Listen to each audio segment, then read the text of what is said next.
Inside Wesley, do you think has taken the biggest step toward trying to claim that position? I think a lot of different guys have done like really good things in different areas. Chase has definitely, made some big strides coming off an injury, playing multiple positions there. Pruitt, in space, some of the things he does, continuing to grow as an inside linebacker. Jalen Alderman, you can tell he's got a lot of experience. He's got like a comfortableness to him a little bit where you can tell like making some of the checks and understanding some of the splits and the fits, and then just how to play inside the box, how he defeats blocks. He's doing a really good job right there. But overall, the group in general, I think, continues to get better every single day. And Gary as well. Has he had a good spring? Yeah. So Popo is the other guy right now. Like you watch Popo, like how well he plays with his hands, how violent he is. He does a good job as a leader, just getting everyone set up every single play. Right away, he's always out there, getting the defense set up, getting the defense aligned, making the different checks, and then he's just violent at the point of attack, which is what we want. How do you feel like the buy-in has been in general with your defense as you're installing your new system? Yeah, I think, right from day one, I think the guys have been all in. I think playing faster is showing up every single day. First day, I don't think we ran to the ball very well. As practice has gone on, as spring ball's gone on, you can tell we're getting faster and faster as we play. Some of it, I think, was just trying to figure out what the calls were. Some of it was just trying to figure out the tempo or what exactly what we want. But, I think the guys are communicating better. I think they're all in with how fast they're playing, how we're finishing, how we're teaching the leverage on the football, how we're teaching block destruction, how we're teaching our swarm and finish. And I think, if you go back and looked at practice 1 compared to today, practice 14, I think you'll see like major strides from everyone on the defense. Do you think, just over the course of 14 practices, that they're where you want them to be in terms of like learning the defense and having it all down pat? No, we're not, we're not where we want to be yet, but that's the biggest thing. It's, and for us, it's almost like you're never going to be satisfied. We always want a little bit more. We always want to be, whether it's just how urgent we are to get lined up, our communication pre-snap, making sure everyone's communicating, everyone's locked in on the same call, the same check. It's, our pad level, it's our hands, it's our eye discipline, it's our communication within the snap. The details on everything we do. Like we throw a lot of situational football at our guys, and just having them understand. Like today we got, we're third and 10 plus, and we don't get our depth, and the ball goes over our head for a first down. Now we got to restack it. We got to reload it again. Some of the different situational things. End of game. Understanding where we want to force the football, where our angles need to be. What the tempo of the offense is going to be. Just constantly talking to our guys about situational football. And it's kind of fun when you go through it because you install a defense, you get everyone to kind of understand the ground level of it. Now, after spring football, when we get back into it again, now we got to go right back into a beginner's mentality. And they'll go back, but now they'll have a baseline. Now they'll have a foundation. So everyone will have an understanding of the concepts and the scheme, but now it's going to be more about, okay, now what else can I get out of this? Now it'll be more awareness of what everyone else around them's doing. When can I be a little bit more aggressive? When can I maybe not be as aggressive? Okay, certain situations, how do I handle that? How do I communicate? What are we anticipating in these situations? And that's where you can kind of tell a guy like Popo or Wes, they've played a lot of football. Like Jalen, he's played a lot of football. So you can tell those guys, have been around it so that their awareness of it is a little bit further ahead. Where, some of our younger guys, they're doing a really good job right now, but they haven't been in college football when the ball's at the 50-yard line, or they haven't been in a 2-minute situation to end the game. So you can see right now they're still just trying to figure out what they're doing, and then now they're growing a little bit as they figure out what's going on around them. You obviously came in blind. None of these guys were recruited to play in your scheme, and so it's been a feel-out process probably for you the entire spring. Where do you feel you are in that regard? Obviously, it's no secret the portal opens on Monday. Are you comfortable with where you are? And do you feel like, I know you can't say specifically, but do you feel like you need to find just a little bit more in the portal? We're always going to continue to push and continue to get better in everything we do. And I think our roster, if you look at where we were, really practice 1, practice style, practice tempo, discipline, how we finish, how we play up front. I think everything is getting better. And that's why I just told the linebackers, when we broke, if you went back and turned the film on, how much of a jump we've made, and that's the biggest thing right now. I love the guys in the room, and they continue to get better. They continue to come in and watch film at night. They continue to attack it. I love it now. You show up, they have questions right away. Hey, coach, when we get this one, how do you see this? Or And that's where like we're continuing to progress and get better every day. And there's always going to be certain things that you always want to try to look and find things, but it all starts with us. It all starts right here. What do we need to do in our locker room, in our in our coaching staff to continue to get better every single day? And that's where I think the guys have all met that and continue to push each other every single day. And that's one thing we talked about was you never know who's going to be on the field with you. A guy gets hurt, something happens, so it's always demand it from each other. An older guy who maybe has a little bit more awareness, who's played a little bit more, who has more experience, demand it from the younger guys, help bring them up. The younger guys go latch on to a guy that maybe has played a little bit more, that has a little bit more experience or has been in that play. Go ask him, hey, why'd you do that on that play? So now you can learn what to do. And that's where like our room, like right now, that's the biggest concern is just pulling each guy up from our room on our side of the ball and really on the entire team. So maybe a better way to say that, maybe a better way to ask that would be: is it fitting? Is the puzzle coming together between what you like to do as a defensive coordinator and what you found here when you got here? Oh, absolutely. And then the other thing is like no matter where you are, whether it was still at Minnesota or somewhere else, like we always got to figure out who the best 11 are, who the best 22 are, who the last year we played a lot of guys.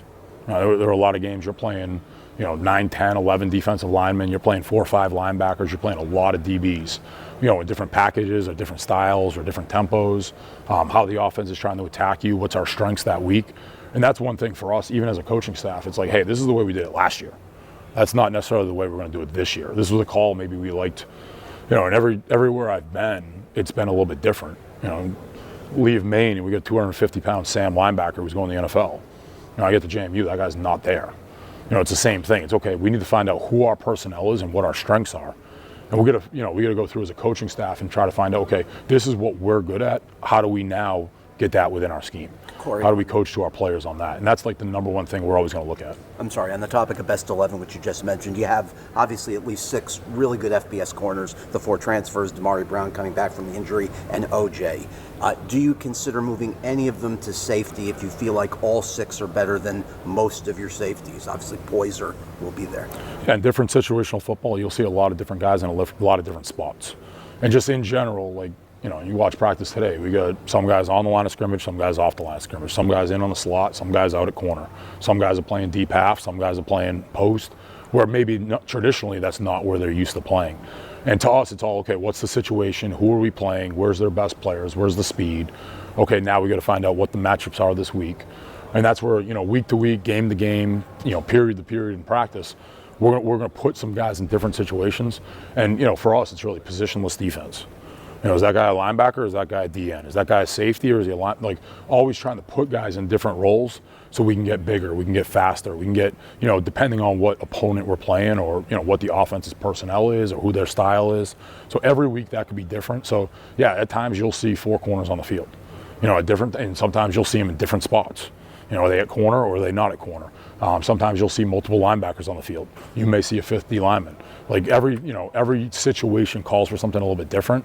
And then every call, it's okay, what's our personnel? What's our strengths right now? How do we want to attack the offense? Because the same thing, like it's always going to be about us before it's going to be about, what Coach Dawson's doing on offense right now or what our first opponent's going to do in that scheme. It's always going to be, okay, what are our strengths? How do we put our guys in the best situations to make the play? And if that means 3 or 4 safeties are on the field, we'll have 4 safeties on the field. And every situation could be different. What has Marquise Lightfoot shown you this spring? He's explosive. He's dynamic. He does some really good things off the edge. He's playing much better with his hands. He's learning. He's like grasping things very quickly. He continues to get better every day.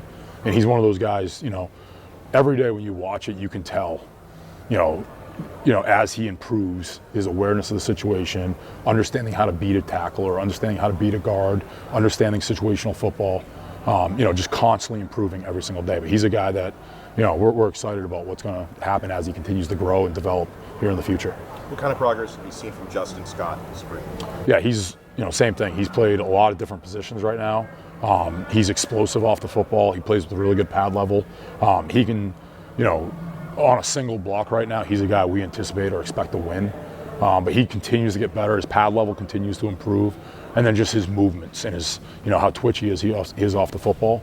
he's continued to get better all the way through spring ball. And to zoom out a little bit on the defensive line, overall progress, and also how valuable the reps are against the O-line you see in practice every day. Yeah, I mean, the scheme we see, the way that we run the football, the way that we protect, like every single day we're seeing as good as we'll see, probably all year. And that's, our offensive line does a great job. Our scheme up front is very hard to defend. And just having our guys, a lot of stuff thrown at them day one, and, being new and trying to do a new scheme or a new, different style from last year maybe a little bit, right away it's, do you want us to hold? No, just throw everything at us. Let's go figure it out. Let's go play fast, and let's coach it up. And because that's what's going to be, in the opener, we're going to see a different play. At some point next year, we're going to see a different formation. We're going to see a different motion. So for our guys, it's constantly, what's the technique? What's my job, and what are my rules?